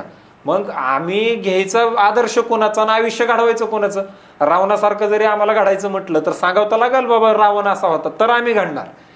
या शिक्षण पद्धतीची चूक अशी आहे की आम्हाला क्वीन एलिझाबेथ आणि भारतावरती ज्यांनी आक्रमणं केली त्यांच्याबद्दल सांगितलं जातं, पण हितली जी ह्या सॉइल मधली जी लोक, ज्या मातीतली लोक, त्यांची माहिती दिलेली नाही. म्हणून आमच्या देशाची दुरावस्था झालेली मला त्याच्यामध्ये दिसते. आजकाल एज्युकेशन सिस्टममध्ये ॲडव्हान्स टेक्नॉलॉजीचा वापर करणं, आता AI आलंय, ChatGPT वरतीच मुलं त्यांचे क्वेश्चन्स प्रॉब्लेम सोडू शकतात, मॅथमॅटिक्स इथपर्यंत आता ॲडव्हान्स झाले. तुम्ही या टेक्निकल एज्युकेशनमध्ये म्हणजे सगळ्या टेक्नॉलॉजीचा वापर कसा करताय? लहान मुलांपासून हे करता येईल का? त्याच्यासाठी तुमचे काही कमर्शियल कोर्सेस आहेत का, की नव्याने काही सुरू करण्याचे विचारात? त्याच्याबद्दल थोडी माहिती द्या. नाही, आता आम्ही या वर्षीपासून artificial intelligence and machine learning हा नवीन कोर्स चालू केलाय.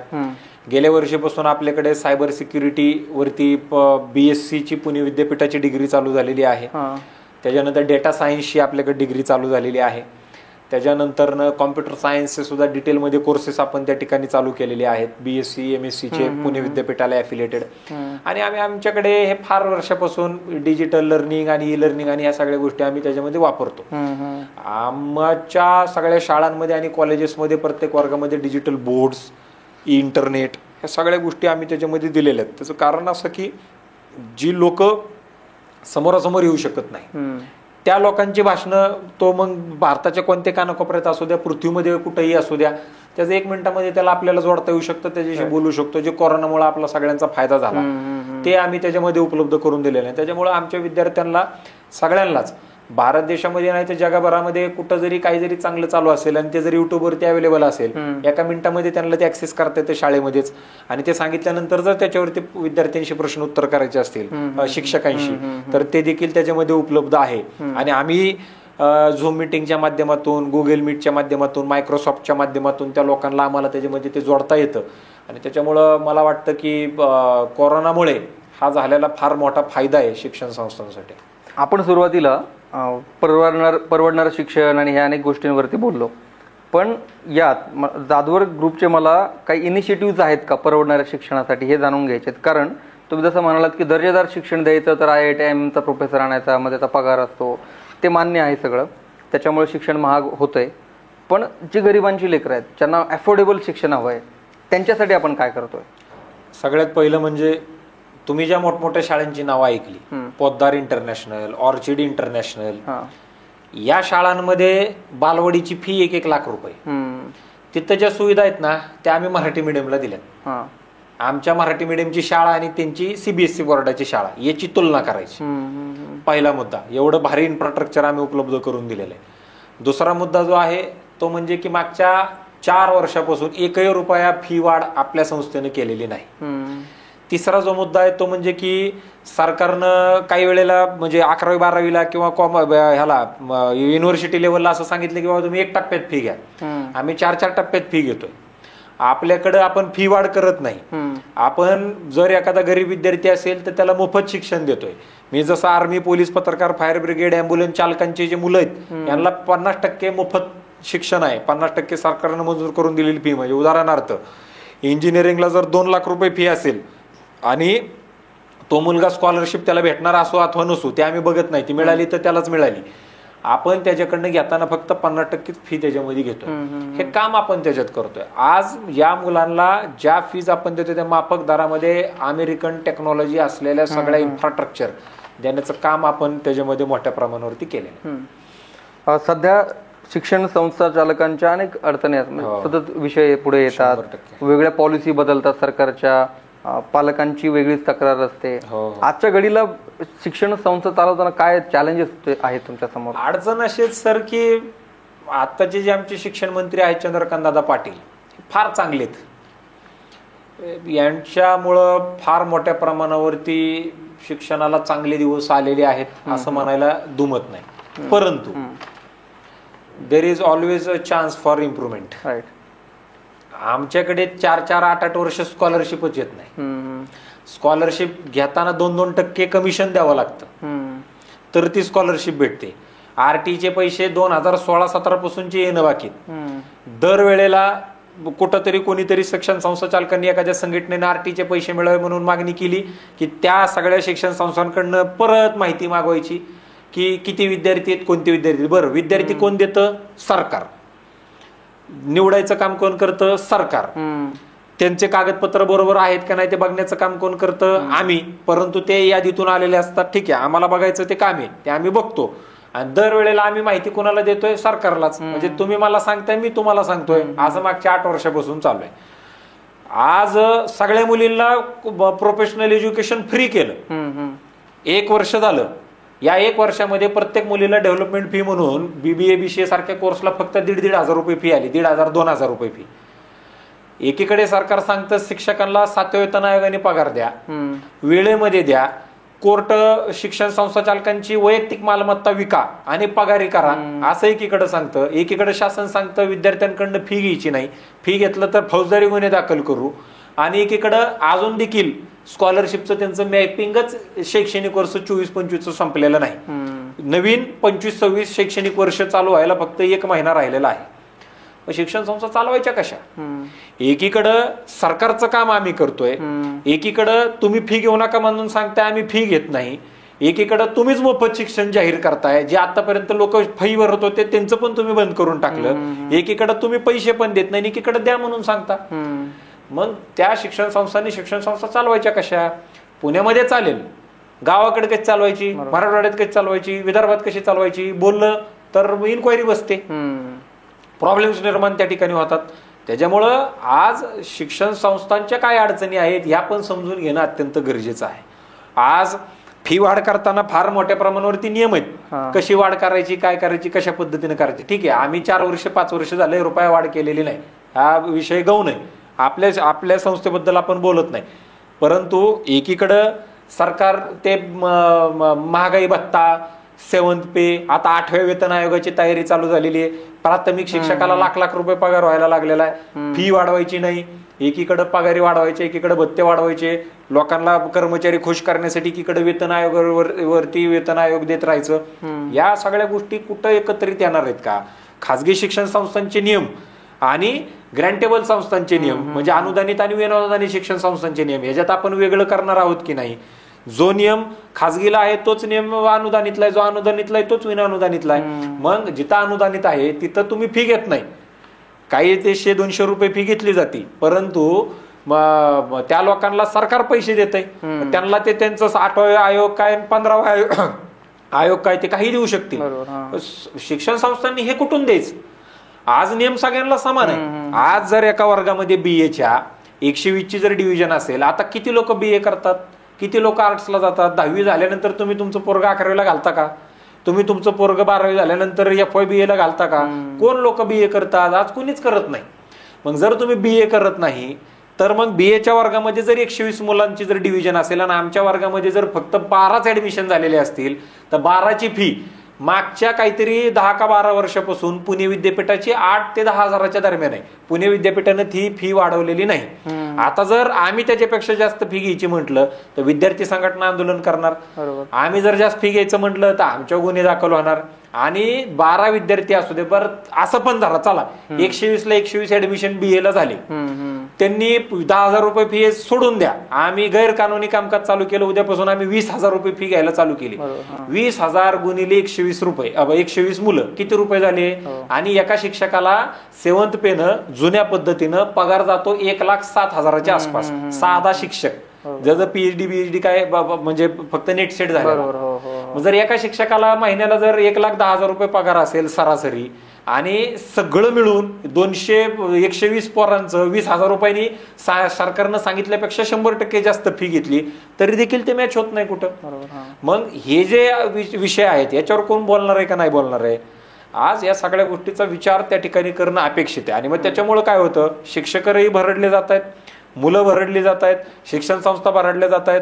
आणि मग काही वेळेला हे कायदा असला कडक असल्यामुळे काही वेळेसला मग काही ठिकाणी संस्था बंद कराव्या लागतात. मग जर बंद झाल्या, उद्या जर शिक्षण संस्था बंद झाल्या आणि काहीच मोठ्या शिक्षण संस्था जर उरल्या तर मग उद्या तिथं जर मोनोपॉली झाली आणि मग तिकडं जर सगळं बंद झालं, खाजगी विद्यापीठामध्ये ज्या पद्धतीनं स्कॉलरशिप भेटत नाही त्या पद्धतीनं जर हे जिथं स्कॉलरशिप भेटते ते जर बंद झालं आणि खाजगी विद्यापीठामध्ये जायला आज काही BAच्या कोर्सेससाठी खाजगी विद्यापीठांमध्ये 1.5 लाख रुपये फीज आहे आणि आमची फी किती आहे? 7 आणि 8 हजार रुपये.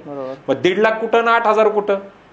मग उद्याच्याला जर मोनोपॉली झाली आणि काहीच जर विद्यापीठ टिकली आणि बाकीच्या जर संस्था बंद झाल्या तर मग ह्याचा लॉस कोणाला होणार आहे? शेवटी विद्यार्थ्यांनाच होणार आहे. त्याचा विचार व्हायला हवा. म्हणजे तुमचं हे ऐकून म्हणजे माझं असं मत तयार झालं की एकतर सरकारी पातळी शासकीय पातळीवरती पॉलिसी फॉर्मेशनमध्ये प्रोएक्टिव्हनेस इम्प्लिमेंटेशनमध्ये नाही, दुसरं शासकीय धोरण फार म्हणावं असं लिबरल नाही आहे त्याच्या बाबतीत, आणि तिसरं जेव्हा एज्युकेशन पॉलिसी फॉर्म होतात तेव्हा शिक्षण संस्थांना त्याच्यात विचारात घेतलं. मला याच्यात अजून एक म्हणायचं मला की काही शिक्षण संस्था अशा आहेत त्यांना तुम्ही अशी एक मान्यता द्या ना, जशी शाळेला तुम्ही आम्हाला देता का नाही कायमस्वरूपी विनानुदानित, आम्हाला अशा काही कॉलेजेसला मान्यता द्या की ज्याला शासन रुपयाही देणार नाही. मग आमच्या BAची फी आम्ही 1 कोटी रुपये जरी वर्षाची ठरवली, ज्याला जमते तोच येईल ना, ज्याला जमत नाही त्याच्यासाठी आहे सगळं व्यवस्था. आत्ताच्या सुद्धा कॉलेजेस आहेत, हे आहे असं ठेवून वेगळं काय करता येतंय का आपल्याला ते पण करू. मग 1 कोटी जर तो मुलगा भरणार असेल त्याला क्वालिटी पण संस्था तशीच देईल. बरोबर. कुठंतरी त्यांना लिबरल सोडा. तुम्ही हॉटेलमध्ये आहे का भाजी, पनीरची भाजी तुम्हाला काही झालं तरी 120 रुपयालाच द्यायला पाहिजे. 121 रुपयाला दिली की आम्ही गुन्हे दाखल करणार. मग इथं चहा 5 रुपयाचं पण आहे इथं खाली आपल्या टपरीवर, आणि ताज हॉटेलमध्ये 1000 रुपयाला पण चहा भेटतो. मग त्यांना बंधन नाही, मग शिक्षण संस्थेला का बंधन आहे? जर इथं चहा 3 रुपयाचा जो टपरीवरती मिळतो तिथं उभा राहून प्यावा लागतो, तिथं आपल्याला त्याच्यासोबत बिस्किट फुकट देत आहेत.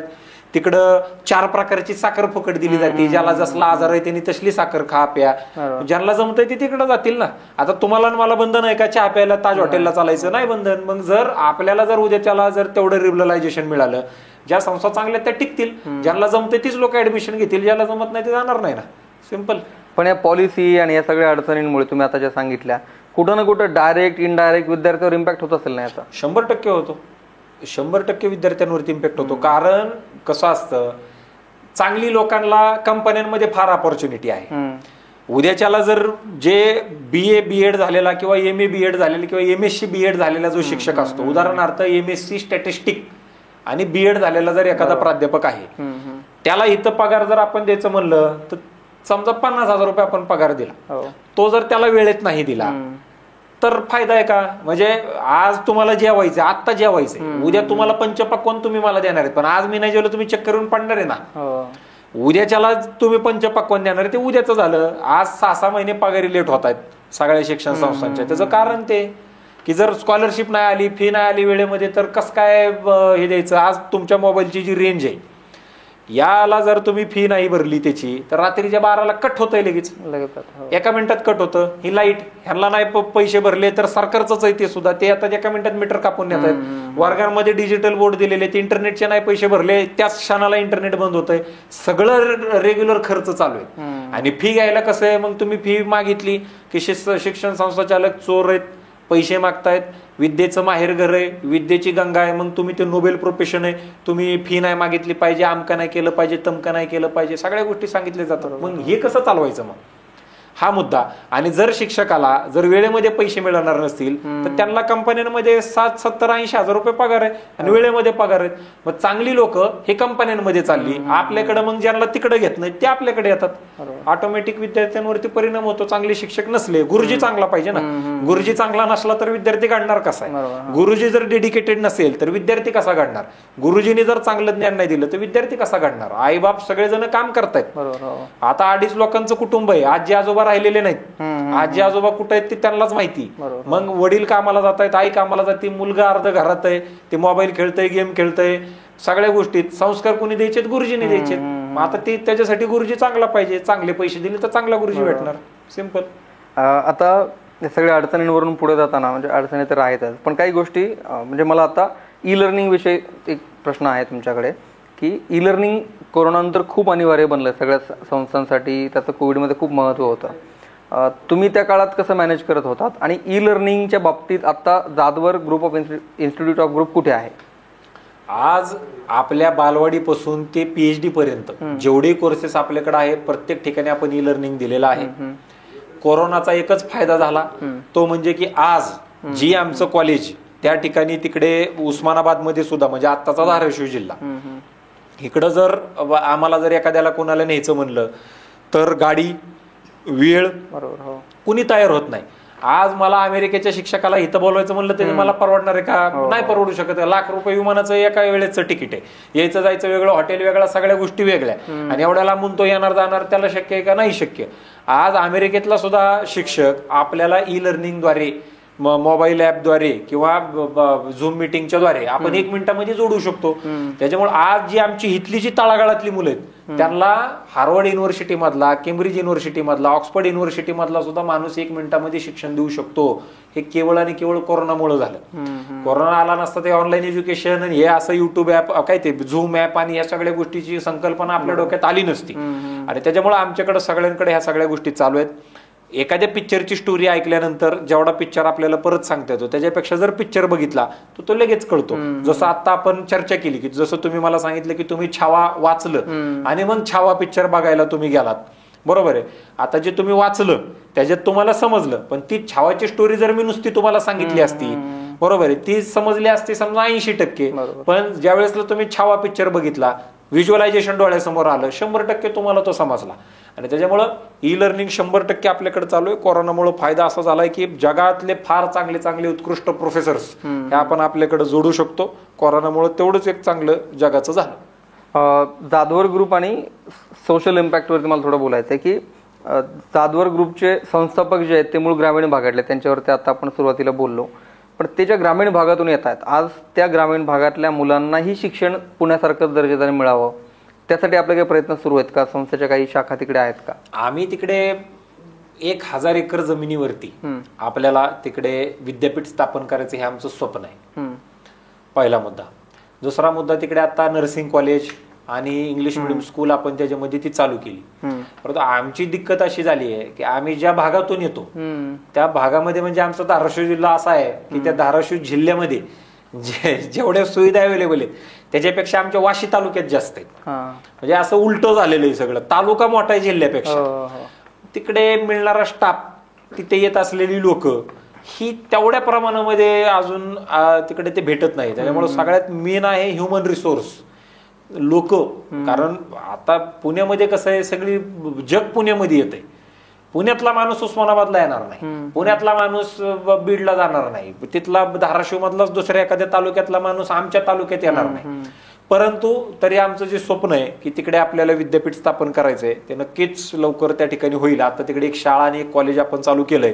आम्हाला वेळ याच्याकरता लागतोय की लोक भेटत नाहीत. लोक जर भेटली तर आम्ही ते 0 मिनिटामध्ये उभा करण्याची ताकद आपल्याकडे त्याच्यामध्ये आहे, तेवढं विजन मिशन सगळी यंत्रणा आपण लावू शकतो. परंतु लोक ज्या पद्धतीनं पाहिजेत ती लोक आपल्याला उपलब्ध नाहीत. म्हणजे एक आउट ऑफ कॉन्टेक्स्ट जाऊन एक मुद्दा सांगतो की आपल्याकडे म्हटलं जातं की नोकरी नाही नोकरी नाही. मी स्वतः गेल्या वर्षी 8-9 ऍड्स काढल्यात, 8-9 जाहिराती मी दिल्यात शिक्षण संस्थेच्या, हॉटेलच्या, त्या फिल्म लाईनच्या, आम्हाला ऍडव्होकेट पाहिजे ज्युनियर त्याच्या जाहिराती, गावाकडे आम्ही 4-5 जाहिराती दिल्यात, तरी आम्हाला लोक भेटत नाहीत. मग जिथं म्हटलं जातं की लोकच नाहीयेत, जातात नेमकी कुठं, नोकऱ्या नाहीयेत जे म्हटलं जातं ते नेमकी जातात कुठं हे पण जरा तपासायला पाहिजे. तुमचं हे उत्तर लक्षात आलं म्हणून मी तुम्हाला बोललो. तुमचं हे उत्तर ऐकून काही जण तुम्हाला रिस्पॉन्स देणार आहेत की आम्ही अवेलेबल आहोत, त्यांनी तुमच्यापर्यंत कसं पोहोचायचं? 100%. त्यांनी कसं पोहोचाय तुमच्यापर्यंत? नाही, त्यांनी कधी आमचं ऑफिस, मी असेल, आमचे वडील असतील, आमचे प्रिन्सिपल असतील, आमचे कुठेही आमच्याकडे अपॉइंटमेंट नावाचा प्रकार नाही. आम्ही ऑफिसला गेलो की दरबार चालू, ऑफिसमधून उठलो की ऑफिस बंद. आम्हाला तुम्ही कधी येऊन भेटू शकता. आमचे सगळीकडे सोशल मीडिया अकाउंट्स आहेत, त्याच्यावरती तुम्ही डायरेक्ट मेसेजेस करा, ते डायरेक्ट मेसेजेस आमच्यापर्यंत येतात. तुम्ही डायरेक्ट आम्हाला फोन करू शकता, येऊन कधीही तुम्ही भेटू शकता. 101% 24x7 आम्ही अवेलेबल आहे. कारण काही जण कमेंट करतीलच की आम्ही अवेलेबल आहोत, तुम्ही तर धाराशिवमध्ये करताय, बीडमध्ये करताय, मराठवाड्यात करताय, म्हणून मी खास तो प्रश्न तुम्हाला विचारला. नक्की, आम्ही पुणे आणि धाराशिव या दोन्हीसाठी आम्ही आत्ता ओपन आहोत. दुसरा प्रश्न, सांस्कृतिक तुमच्या कार्यक्रमांविषयी. तुमचा युवा संसद कार्यक्रम खूप लोकप्रिय आहे. युवा संसद म्हटलं की लगेच जाधवर संस्था आठवते. हा कार्यक्रम थोडी हिस्ट्री मला जाणून घ्यायची आहे की काय आयडिया होती हा सुरू करण्यामागची, सध्या कितवं वर्ष आहे, कसं सुरू आहे, आणि असे काही अजून कार्यक्रम तुमचे आहेत का? जाधवर ग्रुप ऑफ इन्स्टिट्यूट शैक्षणिक, सामाजिक, आर्थिक, औद्योगिक, कला, क्रीडा, राजकीय, विज्ञान प्रत्येक क्षेत्रातला कार्यक्रम घेतं. विद्यार्थ्यांच्या समोर ही आम्ही पंचपक्वान वाढलेली आहेत. विद्यार्थ्यांनी ठरवायचं की काय खायचं आणि आयुष्य कशामध्ये आपल्याला घडवायचं. ज्या युवा संसदेबद्दल तुम्ही विचारलं, सशक्त युवा, सशक्त राजकारण आणि सशक्त भारत. युवकांनी राजकारणात आलं पाहिजे, शिकलेली लोक राजकारणात आली पाहिजे. तुमच्यासारखे जर्नलिस्ट असतील, डॉक्टर असतील, इंजिनियर असतील, लॉयर असतील, टीचर्स असतील, ही लोक राजकारणात आली पाहिजेत. आर्किटेक्ट राजकारणात आली पाहिजेत. जोपर्यंत शिकलेले लोक राजकारणात येत नाहीत तोपर्यंत राजकारण बदलणार नाही. विचार बदलण्याची गरज आहे. आज या ठिकाणी ज्या वेळेसला आपण बोलतोय त्यावेळेसला आज विद्यार्थ्यांच्या मनामध्ये फार मोठ्या प्रमाणावरती अनास्था निर्माण झाली. ज्या वेळेसला आम्ही असं म्हणतो सशक्त युवा, आधी युवा सशक्त करायचा आहे, शिक्षणाच्या माध्यमातून, विचारांच्या माध्यमातून. युवा सशक्त झाला की राजकारण सशक्त करायचंय, आणि हे दोन्ही झाले की ऑटोमॅटिकच भारत सशक्त होणार. मी ज्या वेळेसला शाळेत होतो का नाही, तुम्ही सुद्धा, आपल्याला काय सांगितलं जायचं, 2020 साली भारत महासत्ता होणार. ज्या वर्षी 31 डिसेंबर 2020 झालं त्यावेळेसला आपण होतो कोरोनामध्ये.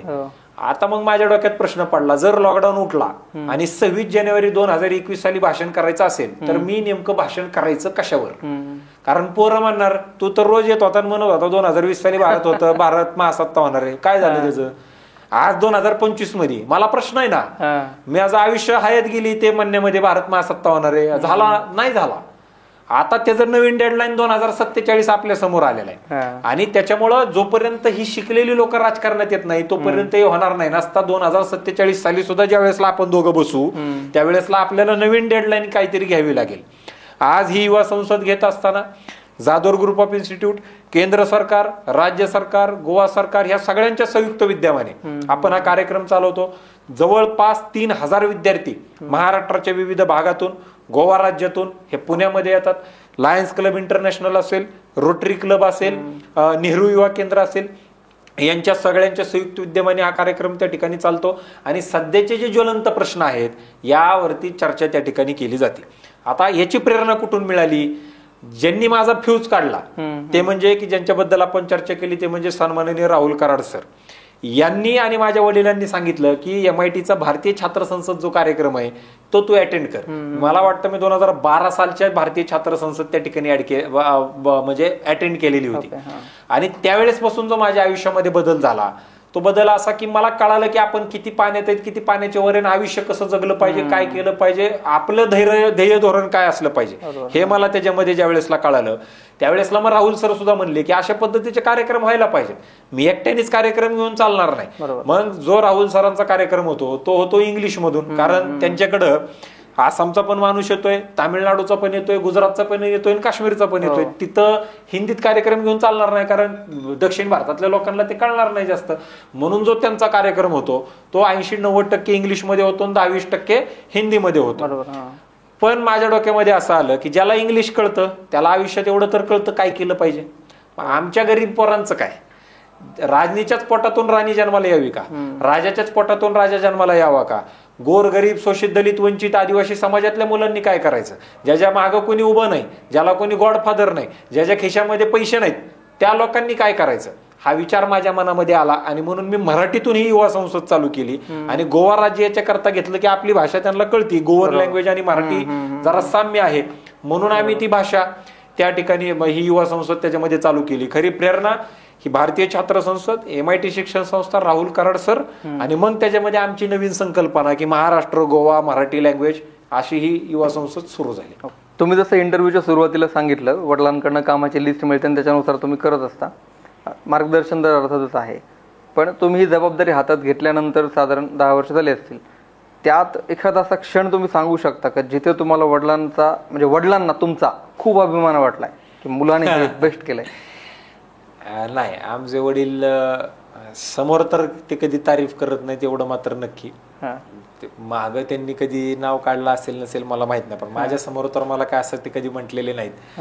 त्यांचं एकच वाक्य असतं, युवा संसद झाली किंवा काही कोणता कार्यक्रम झाला की चांगला झाला, एवढंच त्यांचं असतं. मग गेल्या वर्षीच्या कार्यक्रमाला तुलना होती की गेल्या वर्षीपेक्षा चांगला झाला, तसाच झाला का, त्याच्यापेक्षा पुढे गेला का, त्याच्यापेक्षा कमी झाला, या वाक्याच्या पलीकडे काही नसतं. बाकी ते आईला बोलत असताना, बाहेर बोलत असताना ते काय बोलत असतील ते माझ्या समोर तर अजून वाच्यता त्याची कधी झालेली नाही. त्याच्यामुळं त्यांना अभिमान आहे का नाहीये हे आत्ताच्या क्षणाला मी सांगू शकत नाही. पण ते कधी आईजवळ बोलले असतील, आईने सांगितलं असेल तुम्हाला? नाही, मी सर काय माहिती का, लय लोकांना, माझ्या बायकोला सुद्धा हा लय प्रश्न पडलाय की मी बाहेर एवढं बोलतोय, इतक्या लोकांशी माझं संभाषण असतं, घरामध्ये मी फार कमी बोलतो, त्याचं कारण काय? कारण काय माहिती का की आई आणि वडिलांची ज्यावेळेसला मी लहान होतो त्यावेळेसला परिस्थितीच नव्हती की कुठं फिरायला घेऊन जा, कुठं बागेत घेऊन जा, जेवायला घेऊन जा, ही नव्हतंच. कारण वडील कामात असायचे. मी लय वेळेला आईला विचारलेलं आहे की बाबा कुठं असतात, मग तिने सांगायचं की ते काम करतात. मी झोपल्यावरती यायचे, मी उठायच्या आधी ते निघून जायचे. ही परिस्थिती झालेली. त्याच्यामुळे आता जर आम्ही 3 जण बसलो, काम सोडून जर आम्हाला चर्चा करायला लावली तर आम्ही करूच शकत नाही. म्हणजे हे दुर्दैव आहे आमचं तिघांचं सुद्धा आयुष्यातलं की आम्ही वेगळी चर्चा करू शकत नाही. कामाचं तुम्ही बोललात तर आम्ही मग न खाता पिता कामं करणारी लोक आहेत. आम्हाला काही आमच्या कोणत्या नीड्स नाहीत, काय नाही काय नाही. आम्हाला फक्त कडक कपडे आणि मग काम हे जर असलं तर आम्ही कितीही कामकाज करू शकतो. ते आमचं असा प्रॉब्लेम आहे की आम्हाला ते काम सोडून वेगळी चर्चा करण्याची ती सवयच राहिलेली नाही. कारण सुरुवातीला परिस्थितीनंतर काम, ह्या 2 गोष्टी त्याच्यामध्ये झाल्या. त्याच्यामुळे ते जरी आईला बोललेले असले तरी मी जाऊन आईला विचारलेलं नाही की बाबा काय म्हणलेत, कारण आईने येऊन मला सांगितलेलं आहे की नेमकं काय झालेलं आहे. कित्येक वेळेला तर आम्ही घराला हॉस्टेल असा उल्लेख करतो, कारण प्रत्येक जण उठतोय, आपापल्या कामाला जातोय, परत येतोय. पण त्याच्या मागं काय आहे की तसं नसायला पाहिजे. कारण आयुष्यामध्ये कोणती घटना, कोणती गोष्ट सांगून येत नाही. परंतु ज्या पद्धतीनं गोष्टी पाहिल्यात ना आम्ही, त्याच्यामध्ये आम्हाला काहीतरी करूनच दाखवायचे, मगच आम्ही शांत होतोय, नाही तोपर्यंत होत नाही. त्यामुळे आत्ताचं हे जे सॅक्रिफाईस आहे हे आम्ही मेल्यानंतर सुद्धा हजारो वर्ष सुद्धा त्याच्यामध्ये हे नाव टिकून राहणार आहे. त्याच्यासाठी आमचा हा सॅक्रिफाईस आहे. ठीक आहे, तर मुलाखतीच्या शेवटाकडे आपण वळतोय. हा किस्सा तुमचा पर्सनल होता पण इंटरेस्टिंग होता. मुलाखतीच्या शेवटाकडे वळताना रॅपिड फायर राऊंड आहे. मी तुम्हाला काही प्रश्न विचारणार, एका शब्दात उत्तर दिलं तरी चालेल. तुम्ही मुलाखतीच्या सुरुवातीला सांगितलं डॉक्टर राहुल कराडे तुमचे आयडॉल आहेत, पण दादवर समूह ज्यांनी उभा केला त्या दादवर सरांचे आयडॉल कोण होते त्या काळी? मला वाटतं जाधवर सरांचे आयडॉल आहेत शिक्षण संस्था उभं करण्यासाठी म्हणून ते म्हणजे विदा कराड सर, म्हणजे विश्वनाथ कराड सर, ते त्यांचे आयडॉल आहेत. आणि त्यांनी मला एक सांगितलेलं होतं की शिक्षण क्षेत्रामध्ये शिक्षक का झाले, तर त्यांच्या कोणते तरी एक बार्शीचे सर होते, त्यांचं नाव मला सांगता यायचं नाही, त्यांचं नुकतंच मागच्या वर्षी का त्याच्या मागच्या वर्षी निधन झालं, त्यांचं नाव मी विसरतोय. त्यांच्यामुळे ते शिक्षक झाले आणि शिक्षण संस्था चालू केल्या त्या विदा कराड सरांमुळे. आणि बिझनेस क्षेत्रामध्ये का आले तर ते शेवटी त्यांचे जे पार्टनर्स त्यांना मिळाले ते सगळे मारवाडी जैन समाजातले असल्यामुळं ऑटोमॅटिक कसं आहे, आपल्याकडे संत कबीराचा धोआ आहे, संगत करे बडे की तो बडत बडत बड जाय, संगत करे गदे की तो दो दो लाता खा जाय. तो जो आम्हाला जैन मारवाडी समाजाचा जो काही आम्हाला सहवास लागला त्याच्यामुळे मग आम्ही बिझनेस क्षेत्रामध्ये जरा पुढे आलो. पण आताच्या स्थितीला तुम्ही विदा कराड सर पकडून चालू शकता. तुमच्या आयुष्याचा दृष्टिकोन बदलणारं पुस्तक कोणतं आहे? छावा. आणि तुम्हाला शिक्षण क्षेत्रात जर तुम्ही नसतात तर कुठे असतात? बांधकाम व्यावसायिक, जे तुम्ही जे ऑलरेडी आहे तर आता हे अचिव्ड एव्हरीथिंग. मी लय समाधानी सगळं काही अचीव्ह झालंय? नाही सगळं नाही, विद्यापीठ करायचंय. विद्यापीठ राहिलंय ते सगळ्यात मोठं टार्गेट आहे तुमचं? एकच लास्ट आयुष्यातलं शेवटचं विद्यापीठ करायचं, मग नंतर कोणती स्वप्न नाहीत आपले. हां, पर्सनल प्रश्न आहेत तुमचे काही? तुमचा स्ट्रेस बस्टर काय? ओल्ड सॉंग्स आणि एक झोप. म्हणजे किती आत्ता, म्हणजे आज समजा दिवस चालू आहे, ह्या दिवसात किती वाईट घटना घडू द्या, संध्याकाळी मी एकटा पाहिजे. जे आता एकटा समजा गेला आपलं रूम आपल्या मालकीची होती ती आता अर्धी झाली समजा बायकोमुळं, पण तरी मला जुनी गाणी आणि एक झोप असली की दुसऱ्या दिवशी आपण आहे या पद्धतीनं कामास तयार. आता मी तुमचं आवडतं पर्यटन स्थळ विचारणार नाही, तुमच्या पत्नीचं विचारणार आहे, कारण आता तुमच्या आवडत्या पर्यटन स्थळाला तेवढं महत्व उरलेलं नाही आता. तर तुमच्या पत्नीचं आवडतं पर्यटन स्थळ कोणतं आहे? तिला डोंगर आवडतात असं ऐकून आहे, त्याच्यामुळे म्हणायचं हिल स्टेशन. डोंगरांमध्ये घेऊन जायचं. हिल स्टेशन आवडतंय असं अंदाज, हिल स्टेशनच. बघा कठीण आहे, चुकलं तर परत तुम्हाला आता उत्तरही द्यायचं आहे तसं. शाळा कॉलेजमधला असा एखादा विद्यार्थी जो अजूनही एखाद्या खास कारणामुळे तुमच्या? मला 2 विद्यार्थी आठवतात. एक म्हणजे आमचा सोनित सिसोलीकर, आमच्या paradise English medium school and junior कॉलेजचा विद्यार्थी आहे. शाळा आपल्याकडेच केली, ज्युनियर कॉलेज पण आपल्याकडेच केलं. तो 8वी 9वी 10वीलाच असताना आहे ना, त्याचं सिलेक्शन नासासाठी झालं. तो काही दिवस नासामध्ये आणि काही दिवस इस्रो मध्ये त्यांनी काम केलं. आणि एक आमची मुलगी आहे साक्षी पांचाळ म्हणून, ती आता जर्नलिस्ट झालेली. तिला आम्ही कित्येक वेळेला बळच, जा बाबा कोण नाही तयार होत अँकरिंगला, जा जा जा जा स्टेजवर उभा राहा. आणि ती आता एका टीव्हीला अँकर म्हणून त्याच्यामध्ये ती काम करते. त्याच्यामुळे 2 विद्यार्थी मला, म्हणजे तसे अनेक विद्यार्थी आहेत, प्रत्येकाची सक्सेस स्टोरी आहे. परंतु आता तुम्ही पटकन विचारल्यामुळं जर्नलिस्ट डोक्यात आले, कारण तुम्ही समोर आहात. आणि सोनित सिसोलीकर मगाशी त्या सायन्सचा आपण बोललो म्हणून ते 2 पटकन लक्षात आले. तुम्हाला रात्री उशिरापर्यंत जागून सकाळी उशिरा उठायला आवडतं की लवकर झोपून सकाळी लवकर काम सुरू करायला आवडतं? नाही, उशिरापर्यंत काम आणि सकाळी उशिरा उठणं. शेवटचा प्रश्न आहे, शिक्षण म्हणजे? शिक्षण म्हणजे देश घडवण्यासाठी, देशाला एकत्र ठेवण्यासाठी, समाजाला एकत्र ठेवण्यासाठी आणि समाजामधली जी जातीपातीची जी दरी आहे ती मिटवण्यासाठीचं उरलेला एकमात्र पर्याय. तर या मुलाखतीत आपण रॅपिड फायर आपला राऊंड झालेला आहे. तुमचे पर्सनल प्रश्न असतील, शिक्षण संस्थेविषयी असतील, तुमचे उत्तरं पाहून मला एक जाणवलं, आणि कॉम्प्लिमेंट पण समजून घ्या की तुमचं वाचन खूप चांगलं आहे. तुम्ही अगदी छावाच्या उदाहरणांपासून तर मॅकॅलेपर्यंतची उदाहरणं दिली. त्यामुळे शिक्षण तुमचं खूप कमी वयात खूप जास्त आहे वाचन. त्यामुळे तुमचं विशेष अभिनंदन आणि पुढच्या सगळ्या जबाबदाऱ्या घेऊन चालण्यासाठी तुम्हाला खूप खूप शुभेच्छा. Thank you so much. ही मुलाखत तुम्हाला कशी वाटली कमेंटमध्ये जरूर लिहा. तुमचे काही प्रश्न असतील तर ते जरूर लिहा. तुमच्या कमेंट्सची, प्रश्नांच्या अर्धातच त्यांच्याकडूनही दखल घेतली जाईल काही महत्त्वाचं असेल तर. आणि व्हिडिओ आवडला असेल तर पुढे शेअर करा. चॅनल सबस्क्राईब करायला विसरू नका. या व्हिडिओत आपण इथेच थांबतोय. पुन्हा भेटू नव्या व्हिडिओत.